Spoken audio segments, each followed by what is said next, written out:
Bilkis Bano case 20 साल बाद किसने जख्मों को कुरेदा। नमस्कार, मैं सादा निसार और आप देख रहे हैं न्यूज़ीफाई।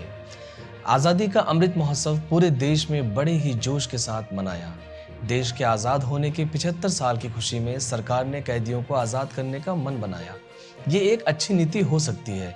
अब भारत जैसे देश में कैदियों की संख्या की कमी तो है नहीं, लेकिन हत्या और रेप जैसे जघन्य अपराध करने वाले अपराधी जिसे फांसी न देकर उस पर एहसान किया जा रहा हो, अब उसे रिहा कर दिया जाए तो ये सरकार की रेमिनेंस पॉलिसी पर बड़ा सवाल खड़ा करती है।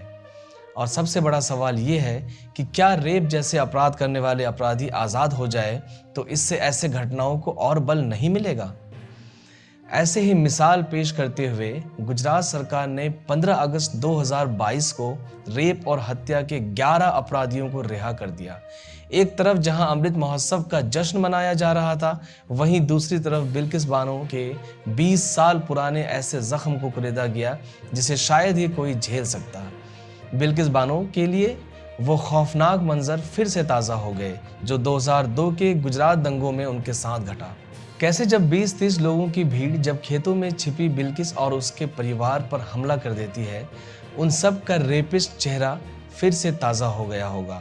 जिन लोगों ने बारी बारी से उस वक्त 5 महीने का बच्चा पेट में लिए बिल्किस का गैंग रेप किया और उनकी आंखों के सामने उनके परिवार के 7 लोगों की निर्मम हत्या कर दी। 3 साल की सालिहा को जब उसकी माँ के सामने मारा गया होगा तो एक माँ पर क्या गुजरी होगी, ये बिल्किस बानो से बेहतर शायद कोई जान सकता है। घंटों तक बेहोश पड़ी बानो जब उठी तो बदन पर कपड़े नहीं थे। उठकर जब वो नंगे बदन अपने कदम बढ़ाए होंगे तो यकीन रहा होगा भारत के कानून व्यवस्था पर जो उन्हें इंसाफ की चादर उड़ाएगी।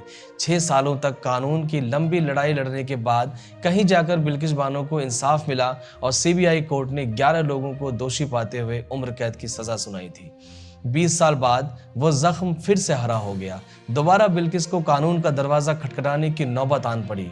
अपराधियों की रिहा के 2 दिन बाद यानी 17 अगस्त को बिल्किस बानो ने अपनी सुरक्षा और शांति की मांग करते हुए राज्य सरकार से कहा, कैसे एक औरत का इंसाफ ऐसे अंजाम तक पहुंच सकता है। न्यायालय और कानून व्यवस्था पर मेरा यकीन हिल चुका है। आप इस घटना को किस तरह से देखते हैं? क्या गैंग रेप अपराधियों की आज़ादी सही है, जहां की इस देश में ऐसे भयानक अपराध से कम दर्जे के अपराधों में भी सालों से लोग जेलों में सड़ रहे हैं? आप अपनी राय जरूर बताएं।